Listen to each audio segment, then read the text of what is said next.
to Beyond the Ring, a podcast that covers all things in the stock show industry from the informative to the insane. Starring Ryan Rash. I get my exercise by pushing the limits of those around me. And Dale Hummel. Doubt kills more dreams than failure ever will. Now on with the show. Welcome to Beyond the Ring. This is Dale Hummel, along with co-star Ryan Rash. Hello, hello, hello. Jackie, are you here? Where's Jackie? She must not be here. Who's Jackie? The poor dead lady. Oh, dear God. You're talking about Biden. I couldn't believe it. Mm. Those exact statements. Jackie, are you here? On the podium. Where's Jackie? Oh, she must not be. She had died 3 months earlier, and he was actually on his agenda. Your little girlfriend talked about it. He was scheduled within days to meet with her family and was aware of it, and yet he's at some function asking where she's at. Your little girlfriend Beetlejuice says, well, he just had her on his mind. That's how it came. It was on his mind. That's how it came up. Okay, First off, that's embarrassing. First off, she is not my girlfriend. I told you she was terrible at her job. She is absolutely horrendous at her job. I said she was physically a cute person. Like her physicality, she is cute compared to Circleback Saki. So anyway, moving on. But yeah, but the whole thing is like nobody cares. No, it's hardly even being covered. I'm sure it's not, other than on Fox, that the man has lost his mind and he's the president of the free world, and nobody seems to care that he has nothing going on, that his cognitive abilities are gone. Like, I don't know. He's meeting with DeSantis today, and if he slips up and does something stupid, I bet DeSantis just roasts him. I mean, like, fillets him up like a freaking piece of meat at a steakhouse or something. Like, it would be bad. I've got another, this is what we could call a guess who game. Are you ready? Uh-huh. We have a strong alliance with North Korea. We do? No, that was stated by a political official. Who? Publicly stated when this official was in, I believe, South Korea or in that area, maybe Japan. Was it Camel Toe? It was. Oh, sweet. They call it a slip up, but that is exactly what she said. So she was in Seoul, and she said North.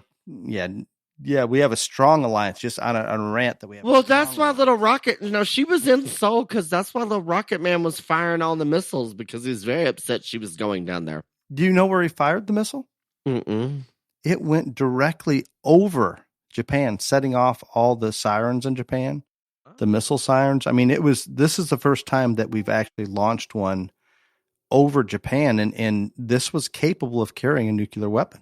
So how do you know if it's armed or if it isn't armed? That's a very scary situation. Well, at least he didn't aim it towards us. I mean, only because he can't get it this far yet. He claims he can, but I don't believe it to be true. So with that said, and I was going to bring this up later, geopolitically around the world, we're in the worst shape we've ever been, and you and I have talked about that, and there's absolutely no questions because of our current administration, I think, is where we can pin a lot of it.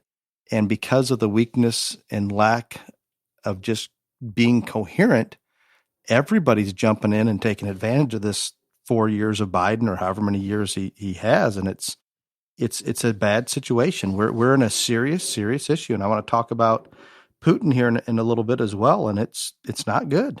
No, everybody knows that Biden's mentally inept. And so they're doing all the things that they've never done before, and it's a mess. But I do think this, and it's either going to get better or it's going to go to hell in a handbasket in a hurry after midterms, because if the world leaders and all this see that the American public has voted the other party, aka the Republicans, back in charge to limit all of Biden's stupidness, I think we'll be okay. If it doesn't go that way, they're going to think that, oh, they're all this dumb and we really can take over now. No, I think you're exactly right. Never. And I'm not making a joke of it. I'm being very honest. I think that's a very, very good I guess, indicator of where the rest of the world's going to perceive our ability to lead the world as we have in the past. Yeah. Or lack thereof. Yeah. No, I think you're dead on. Absolutely dead on that one. No question whatsoever. And everything was looking better, and now Dr. Oz has killed puppies, and we're going to hell in a handbasket. I missed that one, but it doesn't surprise me.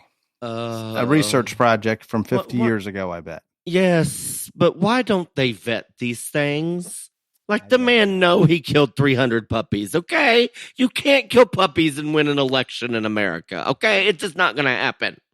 But did it save humans?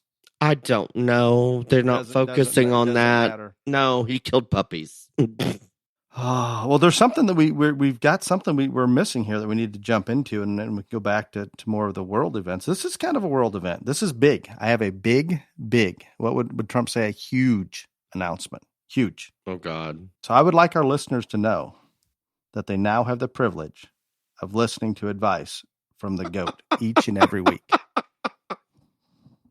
Oh, you're so Ryan, funny. Congratulations on not only being nominated, but then selected by the stock show families from across this great country as the greatest livestock judge of all time. That you should be proud of that. I am very proud. I am more humbled and honored than anything else. And yeah, I don't know. I just very, very grateful. And the cool part of it was not only there was so many people on that list that truly gifted people in this industry, but there were a bunch of people that didn't make that top 10 or 9. I don't remember how many were in the finals that are very deserving and whatever. But the fact that it was chosen by vote from people in the stock show industry, yeah, that made it supremely special to me. That is good. And it's interesting to me that you can be voted as the greatest livestock judge of all time. Yet because you're traveling all over the country all the time or doing these podcasts once a week, you still have challenges figuring out when Central Time is going to be. Shut up, Dale. Is this true? I figured it out today. You did, and it was impressive. So for those listeners out there, if you can get him some form of a watch that only displays Central Standard Time, that's it. So he can just look at that, and we know when we're going to record. We're good. I do have to ask almost every week. Okay, wait, I'm here. What does this mean for me? But yeah, I had it figured out this morning. You did. I was so proud of myself. I was like, that means 11, right, in New Mexico. And they're like, oh my God. And I was like, oh. Speaking of New Mexico, you're in Roswell, New Mexico. Yes, I am. I am in Roswell, New Mexico, and at the Eastern New Mexico State Fair. And I've never been to Roswell. I've never been to the Eastern New Mexico State Fair.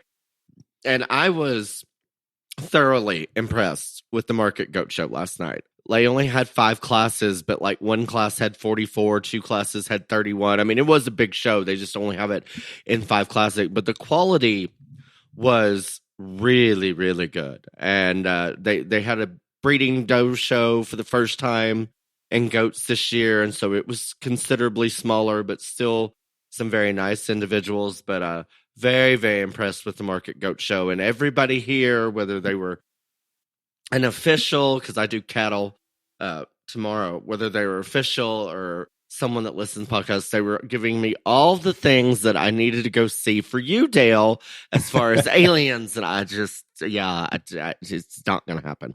You aren't going to go check any of the sightseeing alien Roswell.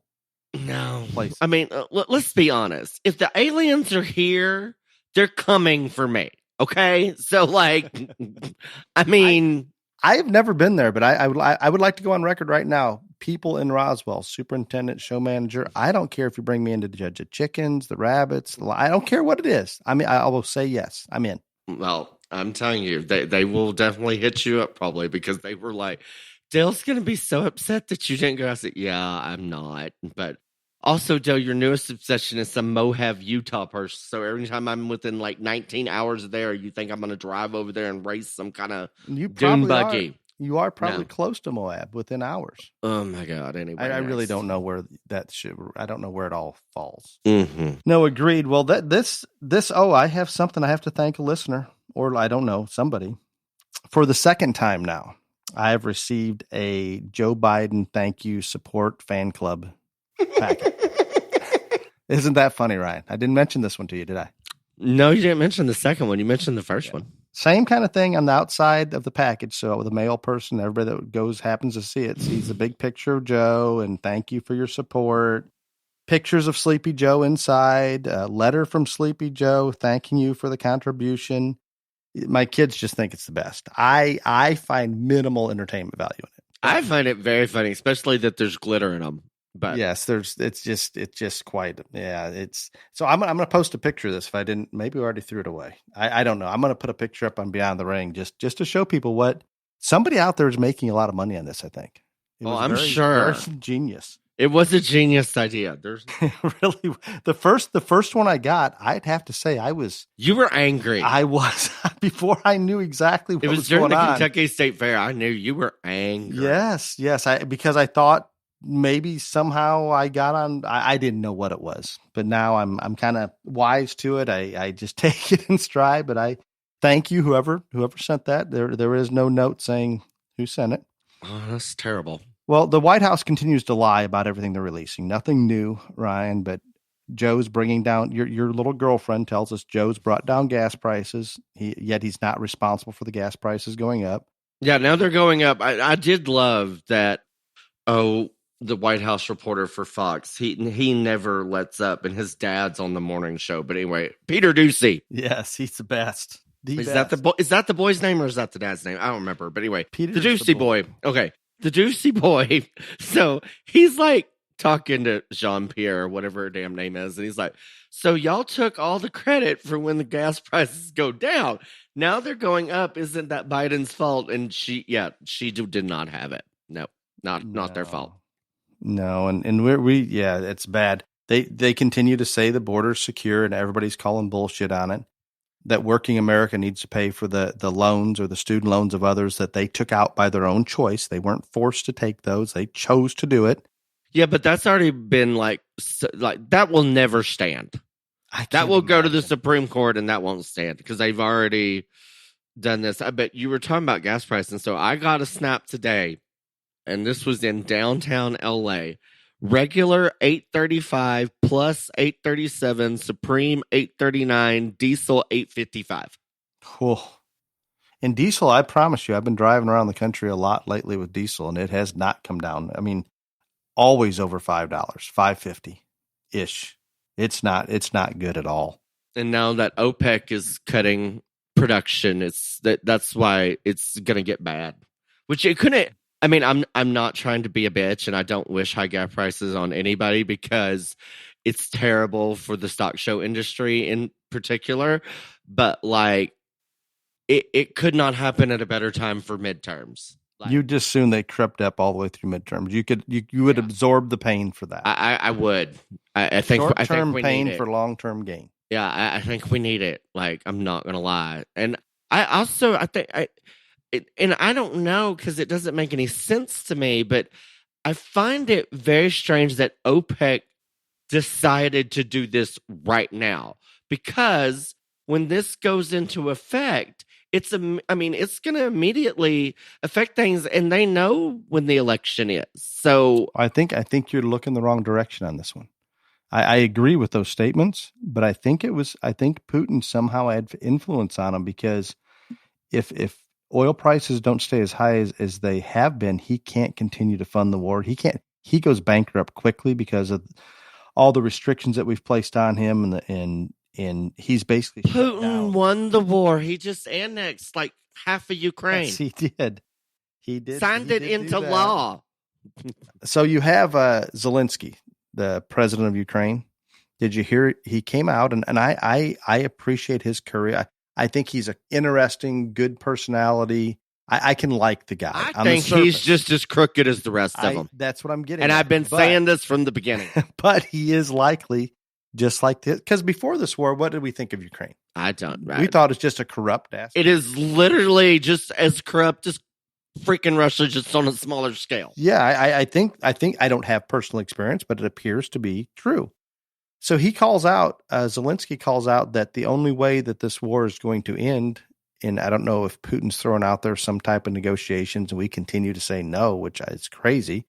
We need to end this, not how do I put it? I am very opposed to what Putin has done, invading Ukraine unprovoked, all of those things. There's no question how wrong that is. But I want this to come to an end however it can, because just like what's going on in North Korea, I don't think people realize just how close we are to a true nuclear war. And I know that sounds alarmist. That sounds a lot of things, but I'm being very sincere here that Zelensky has said the only way that we're going to settle any of this is if Putin steps down. And you put somebody like Putin that is that power hungry, that crazy, I believe him to be crazy. If he fears he's going to lose power, and we've said this before, or be taken out or lose his life, I truly believe this, that he would not hesitate to use the nuclear option. He's that crazy. If backed into a corner, if he thinks he can have success and enjoy life, he's not going to do it. But you put him, you pin him down, which is unfortunate, because I'd like to take him out as fast as anybody. And I wish it could happen before he does anything nuclear or anything like that. But if you give him heads up that we're trying to take you out, or we're going to try to take you out of power, and he feels like he's backed into a corner where there's no way for him to succeed, Ryan, why wouldn't he go nuclear? I agree with what you're saying. I think he is just like an absolute nutcase, but not any worse than Kim Jong-un or Xi. But my deal is on this whole deal, I agree with you that Russia should have never invaded Ukraine unprovoked and all this stuff, but he's been talking about it for years. So the reason he didn't do it all these other times was because he thought there would be a lot of blowback from the other countries, with the United States in the lead of that. Now we have Dementia Man in the White House, so he saw his opportunity and went for it. But the whole thing of this is, I don't think that Ukraine nor Russia want this war to end, because if they did, they would meet one-on-one with 900 security guards and come to some kind of agreement on this, because Zelensky is not stupid enough to think that he can outlast Putin in the deal long term. I mean, it may take him 5 years, but he will eventually win. And so, neither one of them want the war to be over. I am thoroughly confused with the approach we're taking.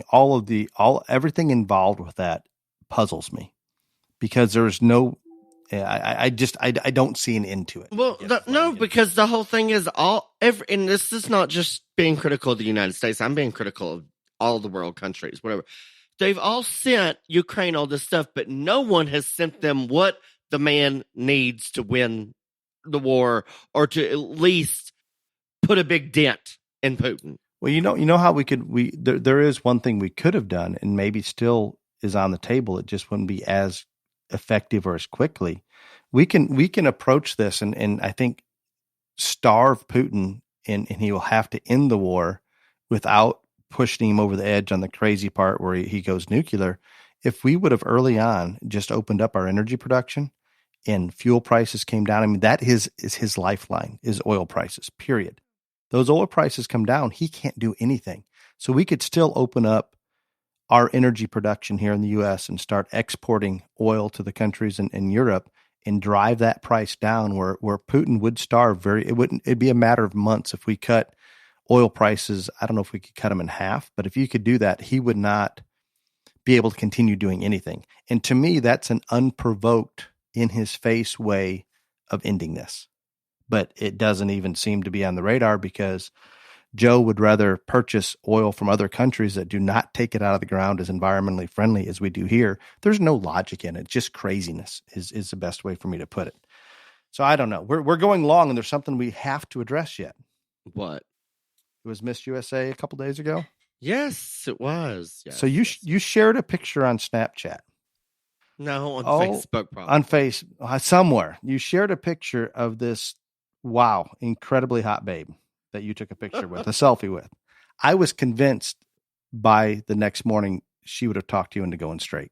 No, she did not. That was Crystal Stewart Seabrook, but you are not attracted to that person? Crystal is one of the most absolutely stunning people I have ever met in person, but no, I'm not. You're telling me you're not physically attracted to that? No, I am not physically attracted to her. See, the listeners now know if they saw that picture that you're crazy. I'm not It's saying official. I'm not crazy, but It's official. but it was good. You enjoyed yourself.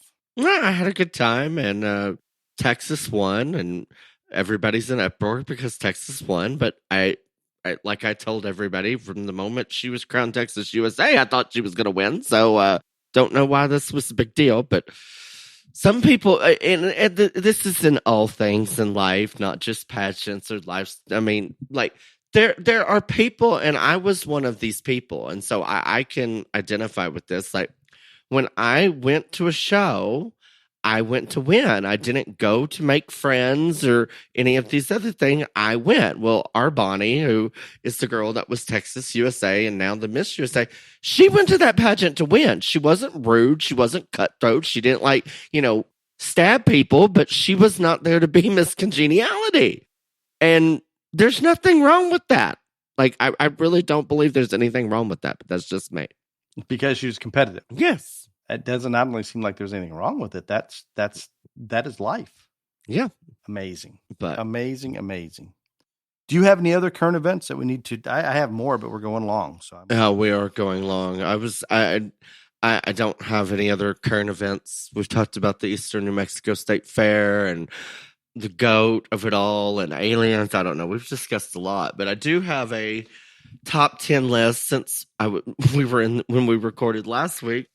Points program man was putting new points up, but I'm going to do the top 10 overall hog list because Dale has told me that I have neglected the hogs. I do not think I have. Now this is just by my observance, not anything official on paper. Bella Herrera is in first from Woodland, California with 495 points. Avery Layton of Bend, Oregon is in second with 485 points. Hunter Stevens, Levine, Arizona is third. Shaylee Davis of Whitman, Arizona is fourth. Eastern Zerbach of Roseburg, Oregon is fifth, I guess. 1, 2, 3, 4. Yeah. Martin Svedberg of Tucson, Arizona. I probably messed up that name. Followed by Ansley Erickson of Bakersfield, California. Mason Fortner of Richards, Missouri. Ryder Lloyd of Heber, Utah. And rounding out the top 10 is Carson Ostrander of Pineville, Oregon. What was the Missouri kid's name? Mason Fortner. There's a Fortner that used to showed some pigs, I think, in Missouri, maybe some other animals, that is now one of the leading Supercross riders. I bet that's a brother. Oh, so I'm the fan. What place was he? He's 8th right now. You think you can maybe bump him up a little? No, I can't. Dale, that's not how that works. Okay. Got it. And then I do want to say quick shout out again to Clint Leonard and Leonard Truck and Trailer. I think I've announced this, but I can't even tell you the amount of support financially, all the things that Leonard Truck and Trailer has given. But we had 3 regions, species that did not have sponsors. And just here a couple of weeks ago, Clint asked what wasn't sponsored on the region level. And I told him, and he said, well, I'm going to sponsor it all. And so, again, that was another $4,500. And so, again, if you're looking to buy a truck or trailer, please consider Leonard Truck and Trailer. They are committed to providing the best service, selection, and value. Their efforts are focused on meeting and exceeding customers' expectations every day because they know that their continued success relies on the ability to satisfy every customer. They are their one-stop shop for trailer sources, largest selection of trailers in the nation. So we really appreciate Leonard Truck and Trailer and Clint Leonard family for all they have done for BTR JLA this year, and please support them. Excellent. And Leonard Truck and Trailer and the Clint Leonard family, I can't thank you enough. You absolutely step up on every level, and it is appreciated. If you're looking at buying a trailer of any source, just give them a call. You got to give them a try. I think they do huge volume. I think they've got multiple brands. I mean, there's no reason not to at least give them a call and get a quote or see what's there. Do it for the good of the stock show industry. They're giving a lot to it. Let's give back a little bit if we could. With that, as the official stock show industry water boy, is that accurate, Ryan? Yes, you are. I am the water. I got For this. sure. I feel obligated to remind all of our listeners across species about Showfresh H2O. They've been really good about giving back via this podcast and allowing it to continue through their sponsorship. This is simple. It's a convenient supplement that you add to water while in transit to a stock show that will increase an animal's willingness to drink water from a source they're not accustomed to. This seems easy. The cost versus reward ratio from using this product is simple. It's off the charts. If we can get them to drink more water, they're going to be more hydrated. They're going to look better. And it costs you literally nothing. A few dollars is it compared to what we put into the animals, the time, the fuel, all the other expenses. This is almost nothing. So why not use this insurance package to make sure it works? With that, you can purchase this American-made product at your local show trailer or swampfox.com. I also need to thank Sadler Ranchers for sponsoring this episode. They're the first of many production sales. They have their first sale December 5th in Perkins, Oklahoma at the previously owned Limestone Ranch. Sadler Ranches have 60 bulls on this sale between Hereford and Angus, 200 bred black baldy heifers with sexed pregnancies inside. So you're basically buying that bred heifer knowing whether you're going to get a bull calf or a heifer, bred to a calving ease bull called Night Watch. 35 commercial Angus 3-year-old fall calving cows with calves at the side. So this ranch has brought together genetics from across the country, including some of the genetics that I had brought up from Argentina that are going to thrive in a real-world commercial-type environment with that maternal focus and bulls that are going to generate cattle that grow fast to a market weight and hopefully cows that are going to stay around for years in terms of longevity. Sadler Ranches and Showfresh H2O, thank you for the support. Thank you for supporting the junior livestock industry. With all of that, Ryan, it is time for your new favorite topic. Can I tell them how this came about? No, you cannot. Come on. Go right. So I get a call. Brian's seems his heart rate was high. We're just going to go there. Okay, and I can tell he just got done with the show, and he says we're going to do this episode. And obviously he had ran, and I'm not going to say it when because I don't want to throw it on any particular show, but he basically starts in on we need to educate our showmen on some show ring etiquette. And I'm thinking, well, we've kind of talked about it here and there, but maybe this would be good. Just throw it all in one episode. And he was there. It didn't matter what I thought we're doing, period. and more I think about it, I think it's great. So, and I'm not talking about showmanship as much. I'm talking about like, I just think that either it's not being taught or highlighted or whatever, but there is an etiquette that when you're in the ring as a showman that you kind of need to follow. And not only to be polite, but it's going to allow you to do better.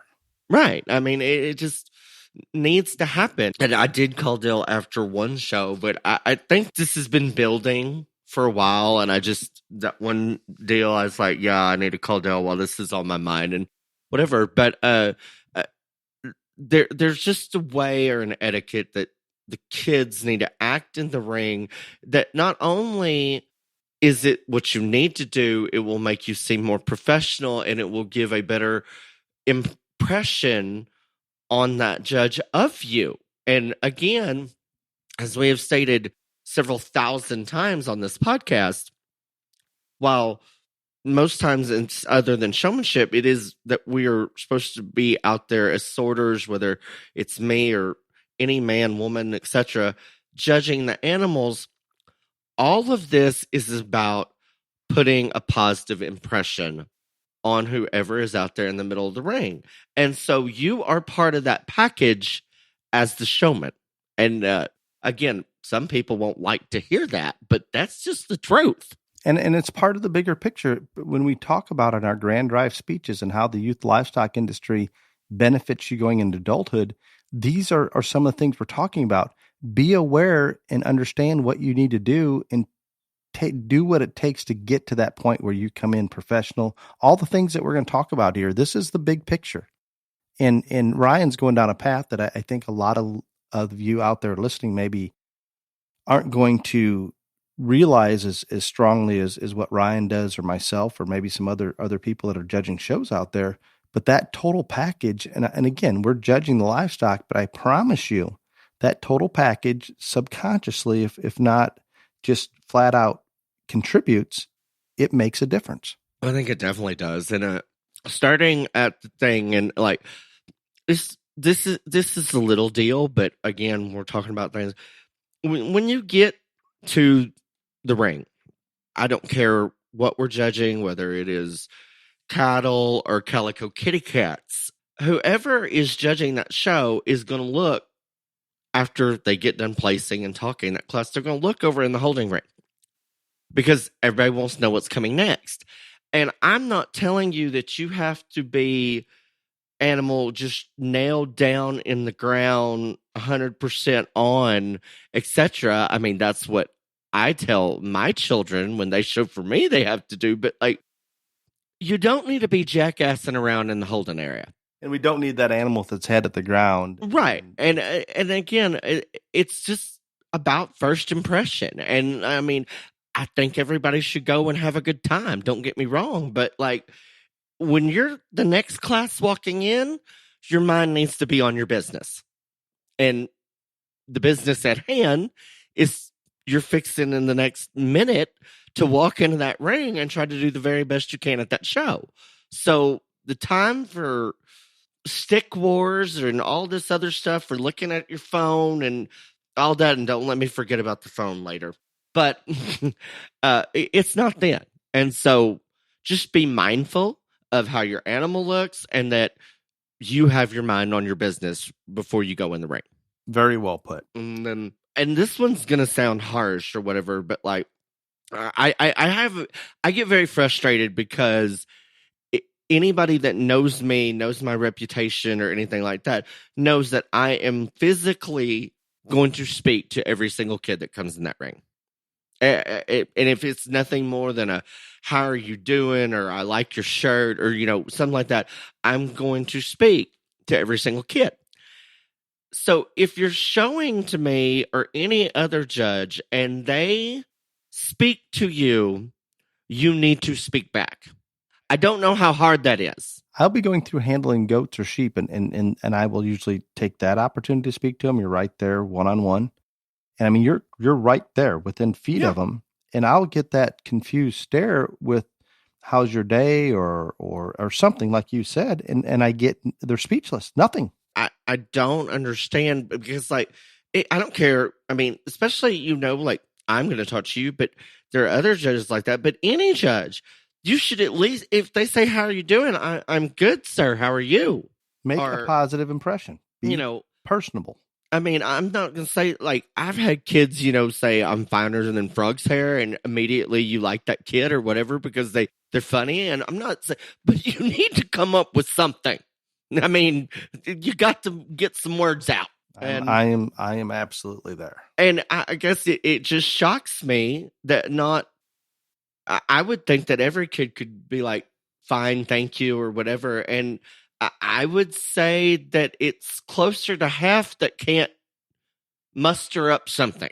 Yeah, I don't know if I have that high, but it's higher than it should be. No question. And so I think that if that person who is out there judging is going to take the time to say something to you, then you need to have a response back of some sort. And then with that, whether they are asking you a question or they are just saying, hi, how are you doing? And all this other stuff. And this is probably going to show my age or whatever. But like, when I am going down to these kids and talking to them, I will say, how are you, sir? Or how are you, ma'am? Or whatever. You need to address that person as sir or ma'am. Good luck in the North with that one. Good luck. But you just do. I agree 100%. Even if, or Mr. Rash or Mr. Hummel or, Mrs. Bloomberg, whoever it is. I mean, if you want to use their name, that's fine too, but you need to address them where they know that they have your respect and appreciation for taking time out of their day, out of their weekend, whatever, to be there and be with you. And sir, ma'am, because not everybody's going to know the judge's name. But it's real easy. Because, like, a lot of kids will say Mr. Rash to me and stuff like that. That's fine. But you need to address them properly. And Ryan, and I know you and I have talked about this, but I am so in agreement with you, and maybe we're in the minority, but it's definitely more evident when I go to the South than I see that up here. And I know you and I have talked about it. Maybe I've talked about it on the podcast. In our little school system, my youngest two children have been brought up to use sir and ma'am, and they do it very religiously. However, it's become a little bit less the last few years because in their school, when they address their teacher as ma'am or sir, they've been asked not to. That the teachers didn't, not all of them, but there were a couple teachers that did not feel comfortable with them using that, and that's insane to me. I don't get it.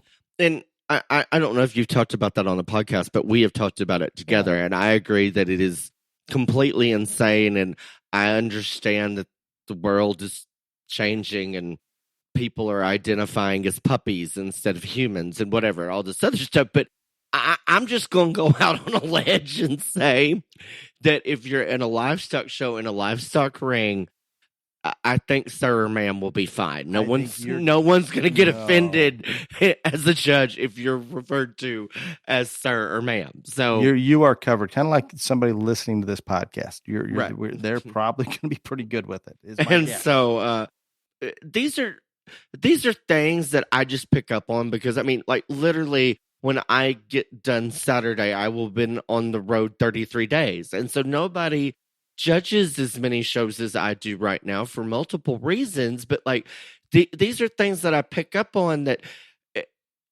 I just think that if it's talked about and the kids hear us talk about it or the parents hear it and say, hey, maybe we should, whatever. These are little bitty things that cost nothing that will just make the impression better.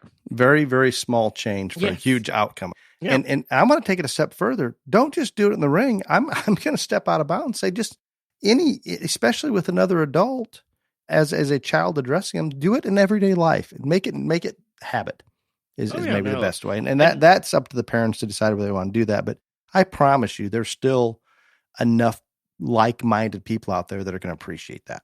No, and I know what you're saying, that it's more prevalent in the South because I will go places and whether it's a show manager or whatever, so thank you so much for having me, ma'am, or what. And it's normally ladies because they think ma'am is probably referring to them as being older.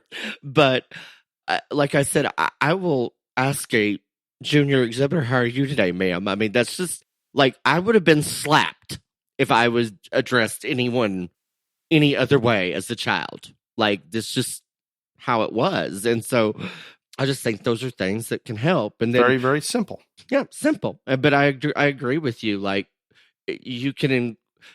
The thing about the show deal is that, and the reason I believe in it, and the reason Dale believes in it, is we don't think there's another program that teaches kids the things and the tools that they are going to need and require to be successful in life. So, of course, you would want to incorporate these outside the show ring as well, like he said.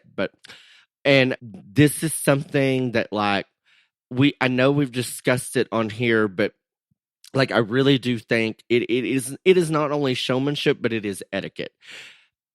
If the animal in front of you is stalled out, try to help that person.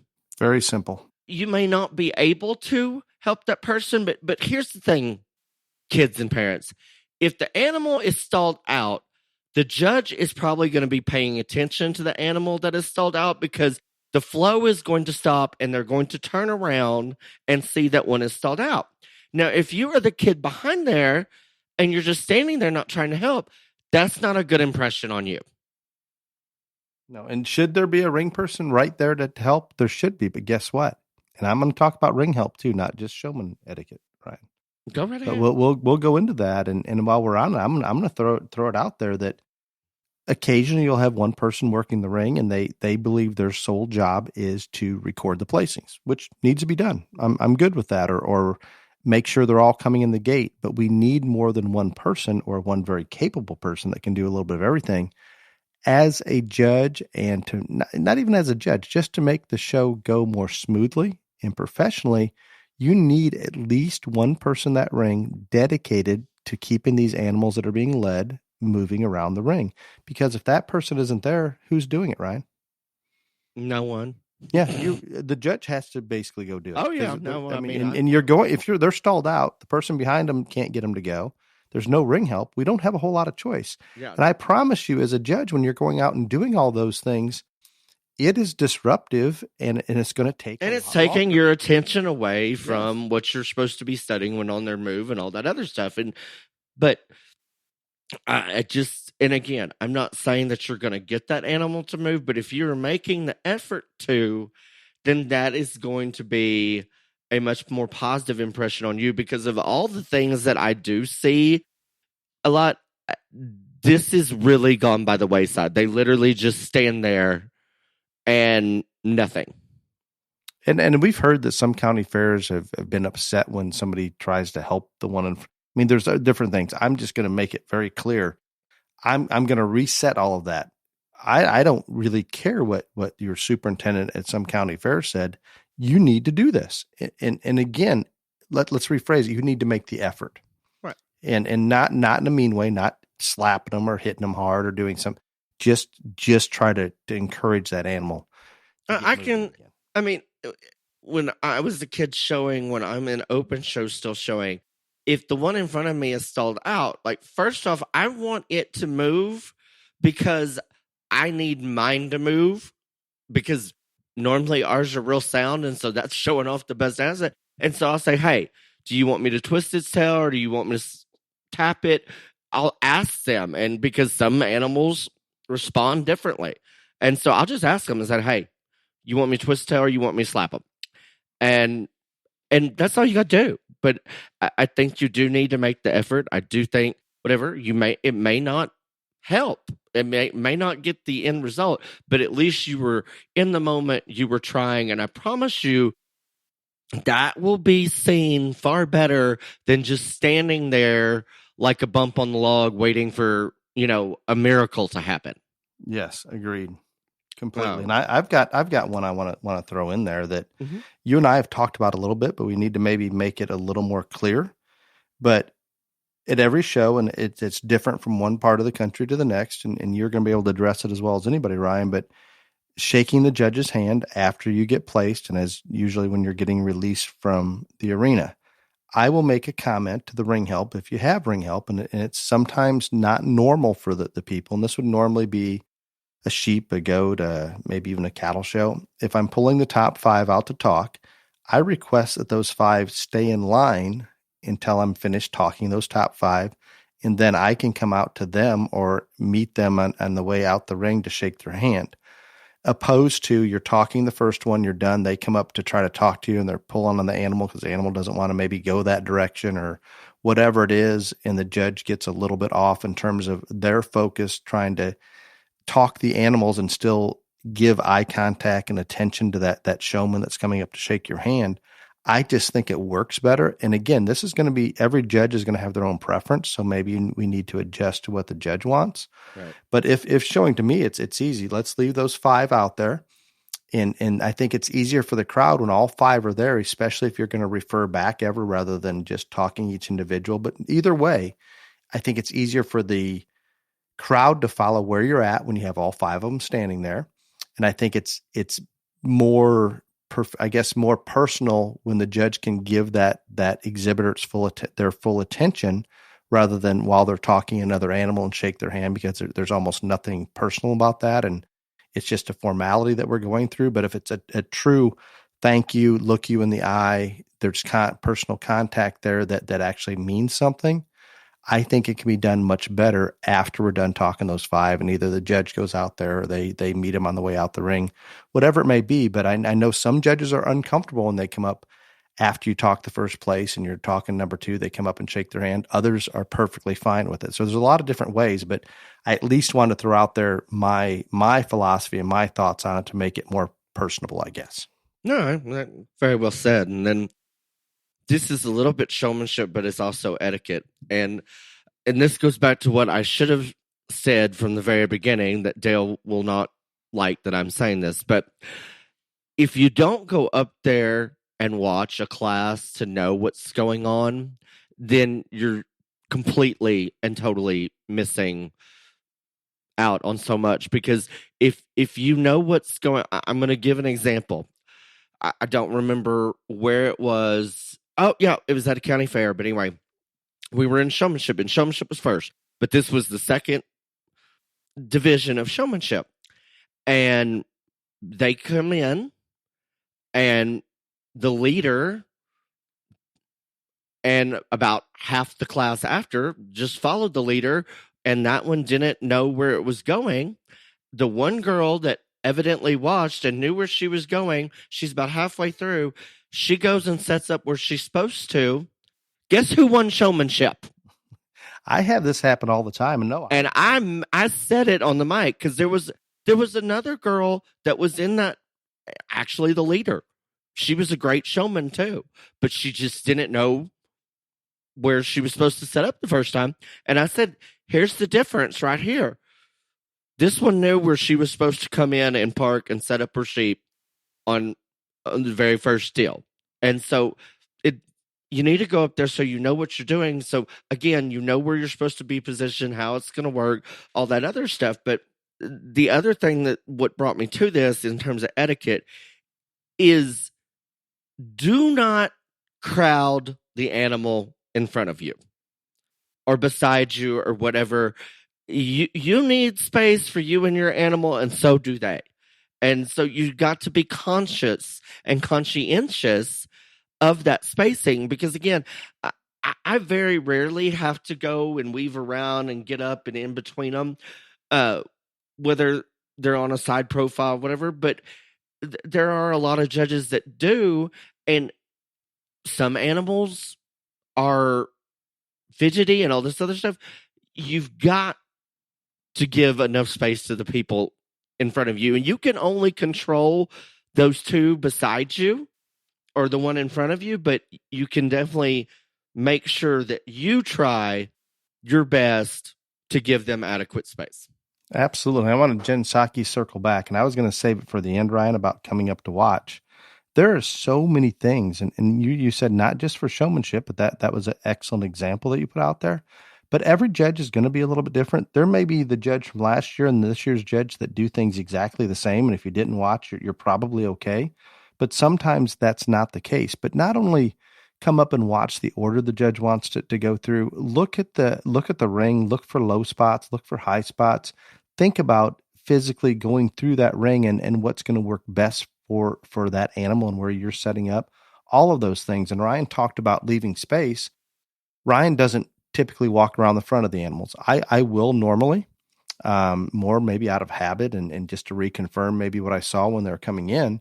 But when you first come in and you're presenting a rear shot, a lot of times the exhibitors, irregardless of what lead species they have, will pull almost all the way up to the fence. And if you were to go to walk around the front of them, that you may be able to walk through there, but you're not going to be able to see anything. So that ties into what Ryan talked about. Leave some space, get back off that fence. And I will always tell the ring help to keep them back. And sometimes they do, and sometimes they don't. But there's so much positive that can be had by watching those couple classes and understanding the ring. And this is taking it to another level. We get questions all the time, Ryan, what can I do to be better in showmanship? It takes an all-encompassing approach, and you better look for every single advantage that you can possibly find. And this is a simple one. It is so simple, and parents, cousins, whoever's helping those children and the kids that are a little bit older should take this self-responsibility. I'm going to state right now, that's the single easiest thing you can do to look better in the ring when you get in the ring. Yeah, and then I only have two more, but they're two that I think are super important. And I will be the first one to say, and I will state this publicly, and anybody that knows me, I am very attached to both of my cell phones. Yes, I have two, and I am very attached. I am so attached that I sleep with one of them in my hand at night, attached to my cell phone. But at every show that I go to, I carry a backpack. And when it is time for the show to start, I put both of those cell phones in the backpack, and I will not look at them again until we are taking a break or I mean, never between classes, but if we're on a break, then yeah, I will pull one of them out, make sure, the world hasn't fallen apart or whatever, and then go on. You do not need your cell phone in your pocket in the ring. Period. Paragraph. The end. I do not care what. No, you do not. You do not need it. And I will just tell you, it irritates me to see kids with their cell phones in their pockets in the show ring. I will watch the kids on their cell phones within seconds of entering the ring, like you talked about earlier. And then they hand them off just as soon as they have to go in, but they will keep that in their hand until. And that's fine. I have no problem with that. But you hand it off. I'd rather not even see it in the holding ring. I wouldn't either, but I'm just saying that is handing it off as you're walking in is way less offensive to me than it being in there. And yes, I know they're all turned on silent and all this stuff. It's just, to me, it is a thing that, like, why do you need that? You can't answer the phone or you can't text somebody while you're in the show ring. Or if you do, it is not going to work out real well for you. Maybe they just had it in their back pocket and kind of forgot it was there as normal. Those things probably happen, but be more conscious of it, conscientious of it. Somebody's going to get on here and comment, like they comment on the one about, I don't care if white sole shoes don't matter. They're going to say, what does a cell phone in your pocket matter? Well, it matters to me. So when you're showing to me, it matters. That's just a thing that, and again, see it more and more and more. But the big one to me. And before we leave that one, since I drug the ring help in, not just showmen, I want to drag judges into this one. And I'm like Ryan, unless there's some downtime, I'm not going to go check that phone. But if we've got a break or you're a multiple ring show and there's 20 minutes in between classes, I'm in a situation where I'm at least assisting running several businesses or family businesses, and there are emergencies that happen. Like Ryan said, I'm going to check that to make sure nothing's falling apart. But I'm strongly opposed in between every class when judges are going back and getting it. It opens a door for too many rumors, even if nothing perception. It's perception. And maybe there are times that people are texting them about a certain class or certain whatever, but irregardless, even if that is not the case, Ryan's exactly right. That perception, you just don't want it. And it could be as innocent as somebody that is at that show sitting up the stands that came with you, that does not have an animal in the race, texting you about something they saw or how a class played. They don't know who you're texting. No. And they don't know who you're talking to. They're going to assume the worst, and so there's a perception. And that is why, I don't even leave them on the table. I put them in the pocket of the thing, and if we are going for a picture break where we've got to take pictures of the top 5 or something and then do another show, or they've announced, hey, we're going to have a 15-minute break after, class whatever, then yes, I will pull one out. I will look. If I'm staying inside the ring, though, and not going to the restroom or whatever, that's all I'm going to do. Now, if I'm going to the restroom or walking outside or whatever, I will take my phone with me. But again, I think it's just a perception thing. And as far as the judges, and I think it's one that goes overlooked a lot. And I have several more if you'd like them. I'll go right ahead. One of them, the next one is be on time for your class. If you're judging or if I'm judging or Ryan's judging a larger show or a multi-day show and we're there most of the day, the worst thing as a judge is waiting after each class, let's say 5, maybe even up to 20 minutes. And if there's multiple rings going on and there's exhibitors that are in another ring, they're waiting on them, I can accept that. I'm okay with that.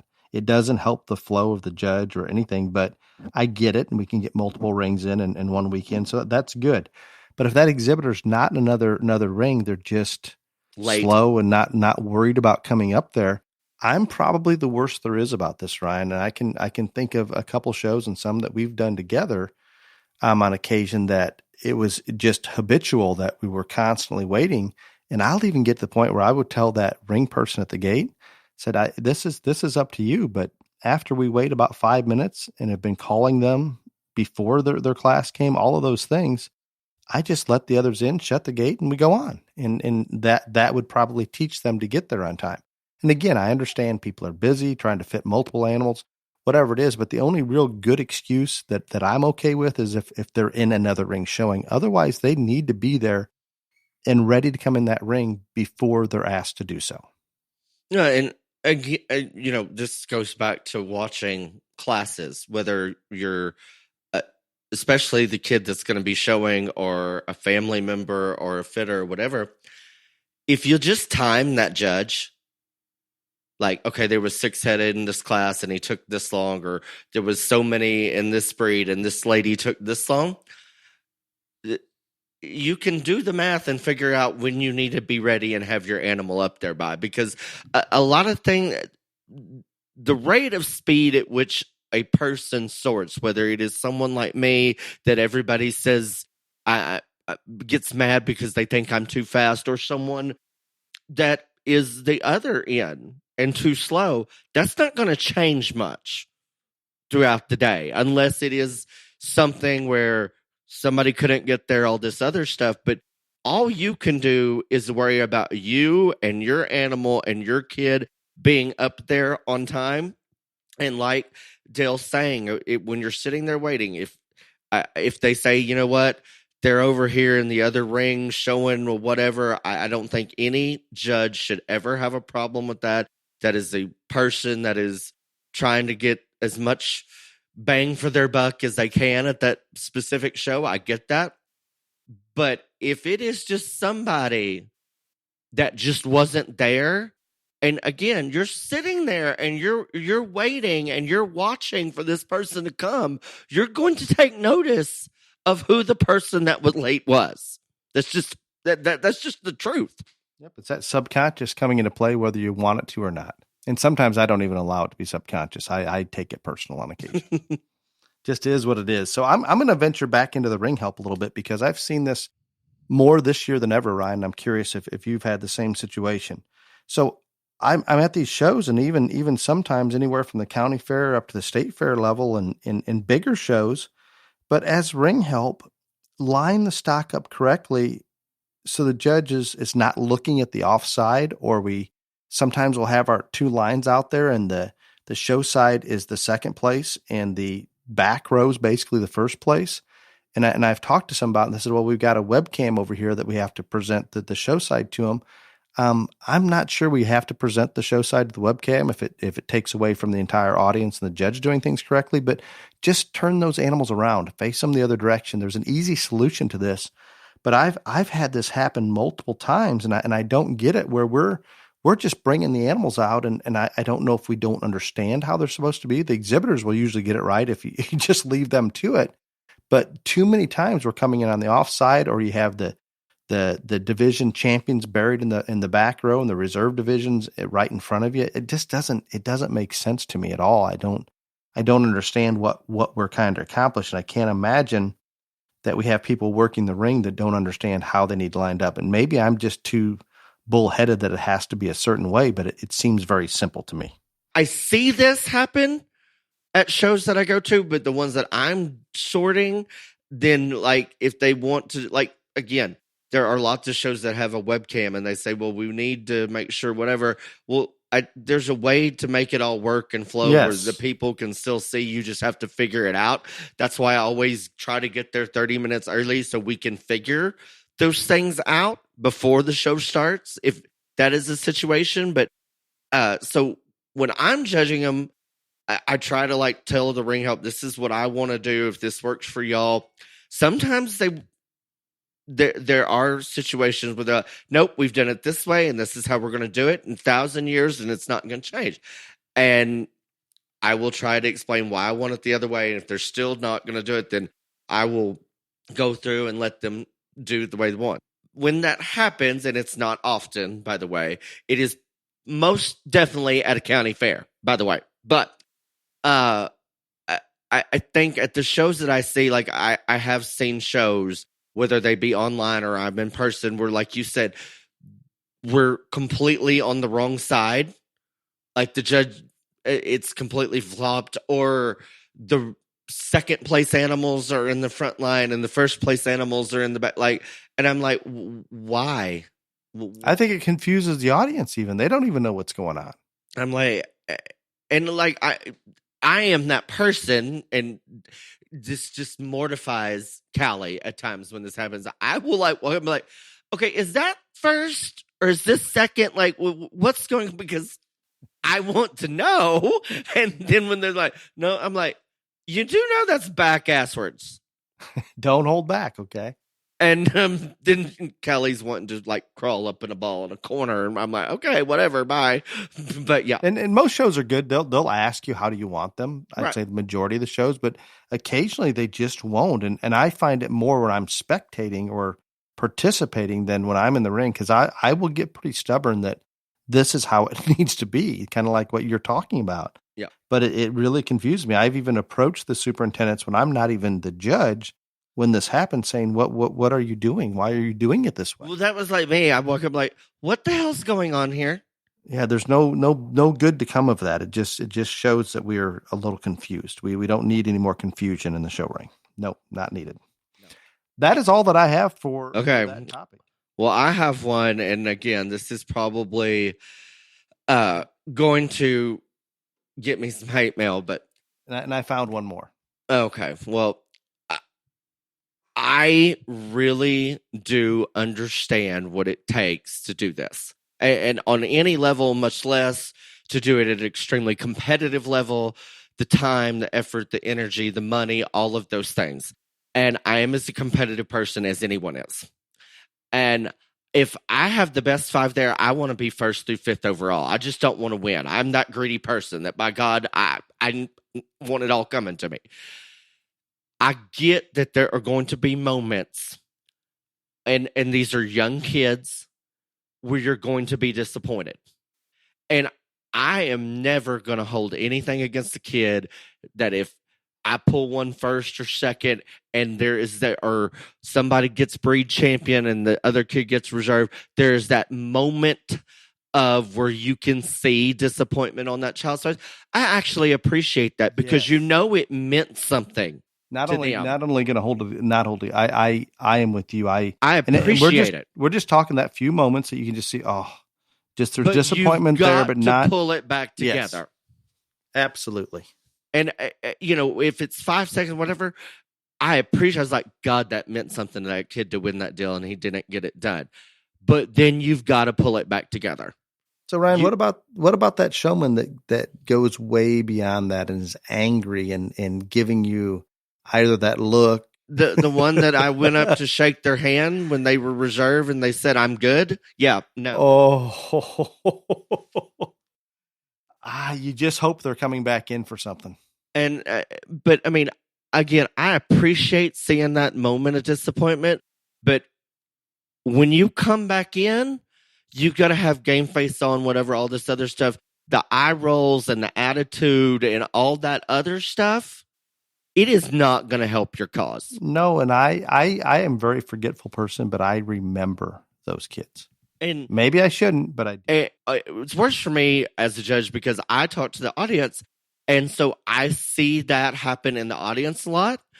If you're going to like have that attitude, then you better not like go associate yourself with your team after you've thrown a little fit on the ringside or shit talk to judge or whatever. Like it doesn't work out, but I get being disappointed, and I appreciate the fact that it meant so much to you that you are having a physical reaction to not winning. I had those, but you have to pull it together. And the next time you come in or whatever else, it's got to be back at square one. And if it's not, it is going to be one of those things. And people, unless you have judged or judged frequently, I don't care what show it is, what size of show it is, whatever, there are going to be multiple decisions throughout the day that can be justified either way. They can go either way. It is that close. And if you are the person that has had the shitty attitude, I'm going to say 99 times out of 100, that judge isn't going to overlook that and swing that in your favor. Well put. Very well put. I have noticed something else, and maybe I'm incorrect, but over the past few years, and I don't know how many, I see less and less of this, and I understand we're competitive, and this ties into what Ryan's talking about. When it's a fairly big show, winning a class is a pretty big deal. And then winning a division or the championship, even at some of the smaller shows. But Ryan, I remember, and again, maybe I'm just skewed in how I'm perceiving this, but I recall many more kids shaking the hand that are competing out there in the ring, say you were second or third or wherever, congratulating the class winner, congratulating the champion in the ring right after the selection's made or when appropriate. I haven't even thought about this, but you're so right. I don't see it. I'm not saying I don't see it at all now, but I don't. But it is a lot less than it used to be. Why? That I don't know. I never really even thought about that till you said that right now, but you are correct. Because like use sheep or goats, for instance, like when you have those 5 out there or whatever, and or there's 3 left and the judge goes 3, 2, 1. Yep. Normally those kids would all shake each other's hands or hug each other and then go get in line and let the judge talk. And that doesn't happen anymore. You still see it on occasion, but not to the level you used to. And Ryan, I'm going to reach out here and make a prediction. Even though you were the most fiercely competitive person showing there was, and all of the above, I guarantee if you were pulled out there with 2 calves and they took a long time, you knew it was a close decision, and they pulled you in second, I'm going to say that you congratulated that person, irregardless of how much you despise them. Every single time I got beat, whether it was somebody I really did like, which was not many, or someone I really did not like, yeah, I congratulated them regardless. And then even, in cattle showing, you're hauling an animal around, but yeah, if we were out there 1 and 2 and I got second, I'd, look at that person and say, hey, good job, and go get in line. But yeah, no, because that's what you're supposed to do. Because I always looked at it that like, I knew the time and the effort and the energy that I spent on my projects when I was a kid. And so if that person beat me, they had to have their animal, at least somebody, whether it was them or a group of people, had put a lot of time into it, because my group of people had put a lot of time in it, and you're not going to win every show. And I was the one that people like literally would stand up and cheer when I got beat. I wasn't ever going to be that person because I know how it felt when on that end of it. So yeah, I was going to congratulate everybody. Exactly. And I'm going to go back to something you mentioned. And I know you and I have talked about this probably on one of the episodes a little bit as well. You talked about, and I'm one, and I know that you are as well, or we've discussed this. If we're doing a top 5 and there's an individual out there that absolutely deserves first, second, third, I'm going to give it to him. I'm not going to try to necessarily spread it around, but put them in the order that I believe they need to be, irregardless if it's the same kid or brother and sister or whatever it may be. One thing that it does bother me a little bit, and I can't put my finger on, I can't put words to it maybe how I should, but when we have a top 5, let's say at a state fair, you get selected as champion, and you've got others out there, instead of walking your champion up and going over to wherever they're going to have you stand and visit with whoever, you jump off of that one and you go get your next best one. You get reserve grand, you jump off of that one, you go to your, I am opposed, I guess a personal preference. I don't like the showman. I want you to stay on whatever animal you're on and let that substitute showman finish showing. And maybe that's wrong, and this is just a personal preference. So I was curious where you were at on that. I think when you're at a state fair level or a big jackpot show where there are, as long as you can find competent, capable showmen to help you out in the ring, and at a state fair you should be able to find that. I agree with you. If you've won the show and you just had the state fair champion, drive your animal over there, stand in line, get your banner, get your pictures. I mean, of course you want as many of yours to make it, but I think every time you go back to the well, and it doesn't affect me, but I understand Dale's point, you're irritating people. It's just not a good look. And again, it's perception more than anything else. But if there were jackpot shows when I was a kid that I'd have 5 or 6 in the champion lineup in cattle, and I didn't have competent enough showmen there because the show was small, but I still never handed mine off to somebody after I got Grant and went and grabbed another one to try to be reserve or be third or anything like that, even when there wasn't, because it just, at least it wouldn't have been a good look. No, it leaves a very bad taste in the mouth of the spectators and the other, at least to me. And I'm very quirky. I'm very anal, very odd about a lot of things. So maybe it's just a individual thing. But I would, if it's a little jackpot show or something, I'm not concerned. Have at it. But if it's if it's at a show where there's competent, capable people to help you out there, or then just stick with prestigious enough that if you won that championship, you ought to just be thrilled. Right. And leave it at that. Hope that the others come through, but let's focus on you just won this. Let's appreciate that win. And I also want to say that I understand that if you work as hard as what it takes to whatever, no one can show your animal like you. And I get that. But if it is at a state fair level or something like that, and you've won, might need to be say, hey, I'm the top dog here. I won this deal.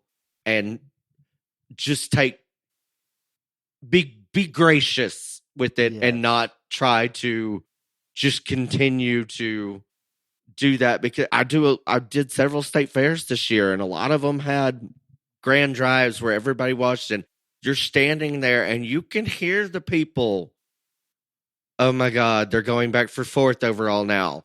I mean, and stuff like that. And so again, I think it's a perception thing, but I understand what you're saying. Ryan, we're going to run along again, but this was a good, you had a good topic here. This, I hope that at least some people out there listening, if they don't agree, will stimulate some conversation. Right. And I don't think this is, I think this more is etiquette than showmanship. And I mean, there was some that kind of crossed over, but I do, and I mean this sincerely, and I don't think it's because obviously I love the kids of this industry and the families and all this other stuff.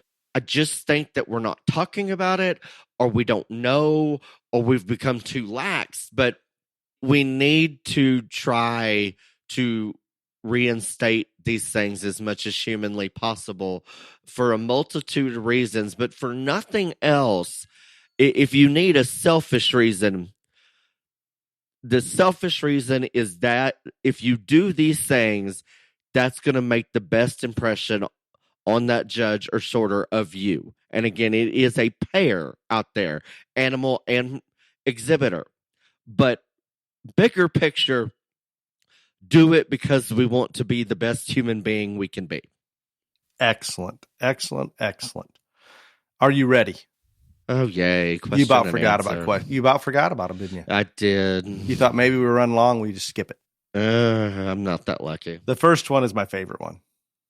Only because of how James worded his question. Sir Goat, how much does animal breed play a role in your decision in the Supreme Drive?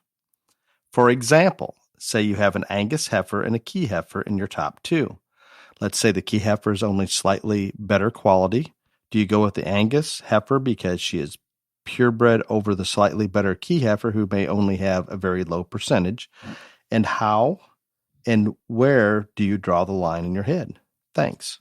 He asked the wrong person this question, but we may have differing opinions here. My thing is, and I state this at a lot of shows that I judge, when I'm picking an overall, there's three things that like I try to add up in my very crazy brain. And first is which one looks the very best that day. And I think that's what he was saying in his scenario. The Key's better, whatever. Number two, which one for their breed? And I don't care if it's a Highlander, a Brahmin, whatever, would be the most competitive at a national type show amongst only animals in that breed. Which one's going to be the most competitive? And number three, and this was just what I'm talking about, which one of those out there could I take home and do the most winning with? Because I like to win shows as much as whatever. So I am that person that uses a lot more breed, off breed, or whatever however minor breed, whatever you want to describe it, to win, because of I do try to evaluate every single one of them out there in the champion lineup. Now, if this one was at the National Dorper Show, how well is it going to do compared to this crossbred at, a major show? Like, and you can do that. I mean, you can figure out if there's just an absolutely drop dead great, Tamworth or whatever else, the best one you've ever seen. You're kind of picking on the Tamworth a little bit here. I'm not picking on them. I'm just saying that's an off breed, but that's probably one of the best ones you've ever seen. Racist. Oh my God. Okay, I'm racist, but I'm the one that always uses off-breed stuff to win. But fine. Okay, I want to bring a different perspective on this because I do battle with this, and I could have predicted your three things. You've talked about it, or at least we have in conversation. I think you have it it's pretty clear in your mind. It is very clear in my mind. There's no up in the air, hey, this or that. This is 1, 2, 3, boom. And I think it plays in huge which one would you show. And that almost covers it all because you're showing it within species of that junior national. Which one's going to win? Like that one about which one can I win the most with? That's the most important. I truly believe that. No question in my mind. You're there.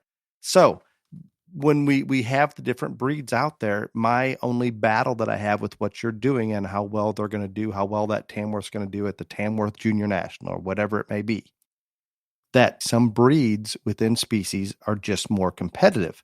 So under that scenario, it doesn't take a great one to win maybe some of those off breeds as it would to win a major breed or a crossbreed. So I struggle with that a little bit in my mind. And I understand exactly what you're saying, but I'll be very transparent.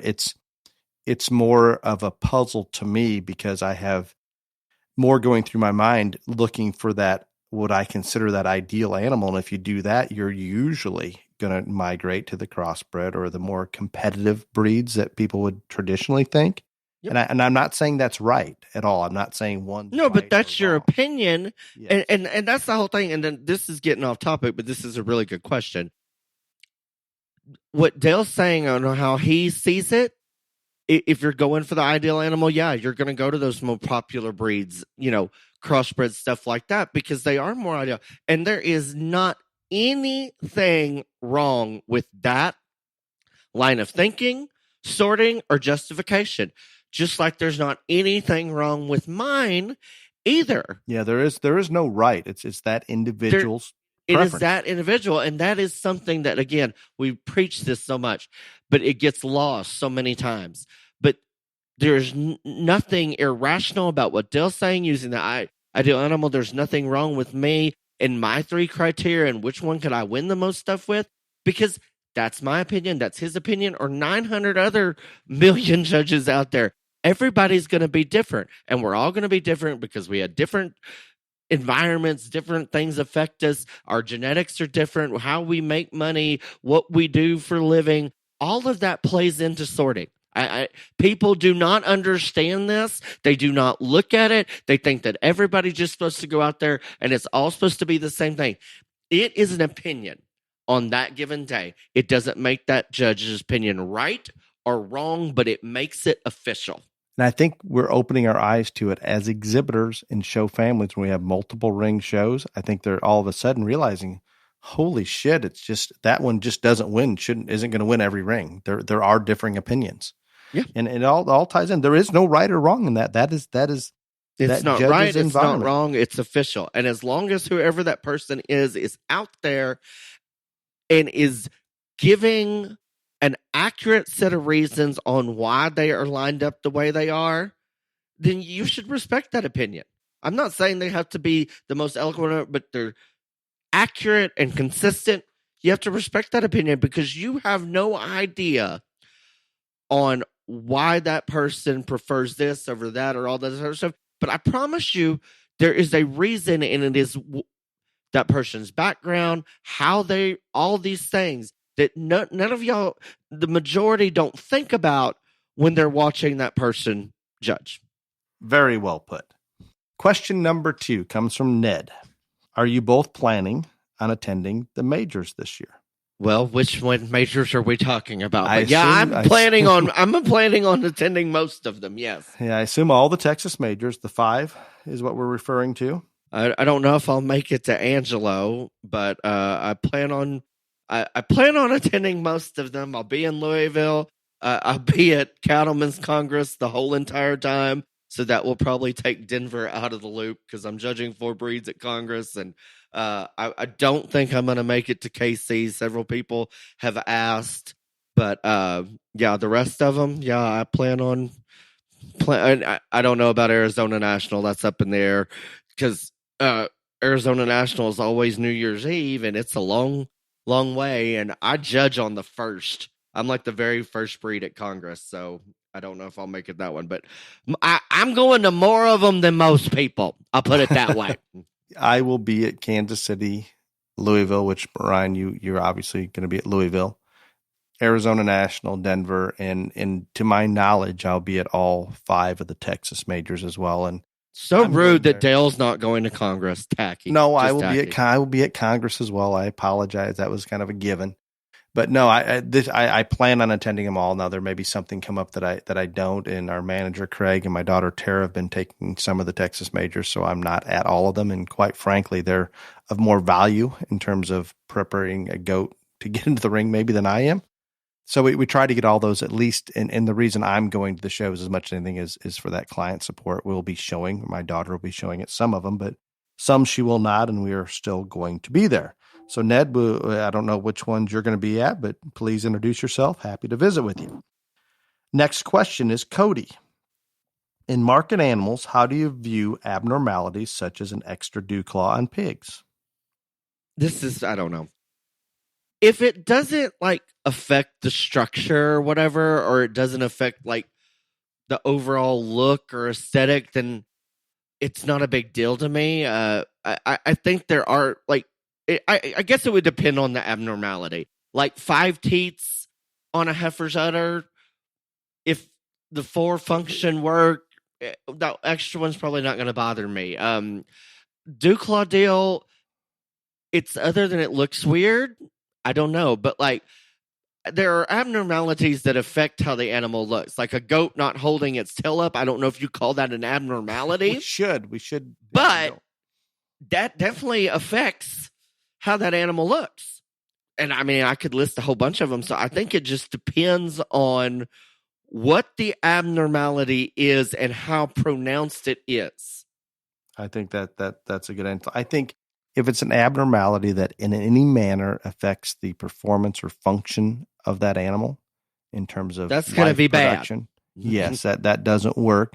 If it's something that's aesthetic and not to the point that it's terrible, I don't know how to justify that, but it's going to be taken on an individual basis. For example, Ryan, most of our goats, compared to the full bloods, the ABGA goats, will have twisted ears and ears that are upright like a helicopter, and they would consider that an abnormality, I think. Your goats have some weird ears, but it doesn't bother me. And I'm telling you, for what we select for, I'm going to be very honest. When we're looking at the goats for my own children, we always gravitate to those, not because I like those kind of ears better, but they seem to be on the type and kind that we migrate to. So there's correlations there sometimes. And I promise you, those great big old long-eared goats, more times than not, they're a little sloppy skeleton, a little wrinkly hided. All those things come with it, kind of like a Brahman ear versus a continental breed.